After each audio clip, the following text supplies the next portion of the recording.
பார்த்தா வந்து ஐடென்டிஃபை பண்ணி சவுண்ட் வரும்ல. கம்பெனி சீக்ரெட் நீங்க உடனே எல்லாம் ஒத்துக்கூடாது சார். நானும் உங்க கூட்டத்துல ஒருத்தி. ஓகேயா? Okay okay. நீங்க யாரு பேரு? அம்மா இது அம்மா hello Blackie. Hi sir. Hi. உங்க பேர் என்ன? தர்ஷினி. தர்ஷினி. ஓகே ஓகே, நீங்க போலாம். பிளாக்கி இல்ல பிளாக் ட்ரெஸ் போட்டதா. எல்லாருக்கும் வணக்கம். எப்படி இருக்கீங்க எல்லாரும்? ஒரே விஷயம் மட்டும் சொல்லிடுறேன். நான் இங்கதான் செய்யாறு பக்கத்துல இருக்க அடுக்காக எல்லாரும் தெரிஞ்சிருக்குன்னு நினைக்கிறேன். ஆனா படிச்சதுல நான் பெரம்பலூர் பக்கத்துல இருக்கிற கோணாமலை. ஓகே, சிறப்பு. இது நம்ம மக்கள்.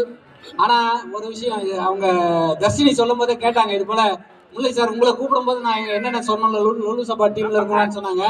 ஆனா எங்க யாருக்குமே தற்பெருமையே கிடையாது. இதுதான் நான் எங்க போனாலும் சொல்ல, நாங்க லொல்லு சபா டீம் மட்டும் இது வரைக்கும் 32 கண்ட்ரிக்கு போயிருக்கோம். எதையும் சொல்ல வேணான்ட்டு. நம்ம வெளிநாட்டுல போனதெல்லாம் எதுக்கு இவங்க கிட்ட சொல்லணும் வேணான்ட்டு. அதுக்கப்புறம் நாங்களாம் கிட்டத்தட்ட 72 அவார்டு வாங்கியிருக்கோம். சொல்றதா இருந்தாலும் உன்னை பத்தி மட்டும் சொல்லு. இல்லையா, நான் 72 அவார்டு வாங்கியிருக்கேன். அதையும் சொல்ல வேணான்ட்டு. ஏன்னா தற்பெருமை எனக்கு எதுவுமே பிடிக்காது. சொல்ல மாட்டேன் எல்லாத்தையும் நீங்க தான் சொல்றீங்க. நாங்க எதுவும் சொல்லல. எங்களுக்கு சொல்ல வேணாம். 32 கண்ட்ரிக்கு போனா 75 அவார்டு வாங்குறேன். நீங்க தான் சொல்றீங்க. சொல்ல வேணாம்னு சொன்னாலும் ஏமா சொல்ற நீ? ஐயோ சொல்லாமா. தெரியாம வைக்கிறது பேசிட்டேன் சார். மன்னிச்சிருங்க. சிறப்பு. என்னடா இப்ப இங்க கூடி இருக்க மக்கள் எதுக்காகனா ஒரு சந்தோஷமா இருக்கணும், மகிழ்ச்சியா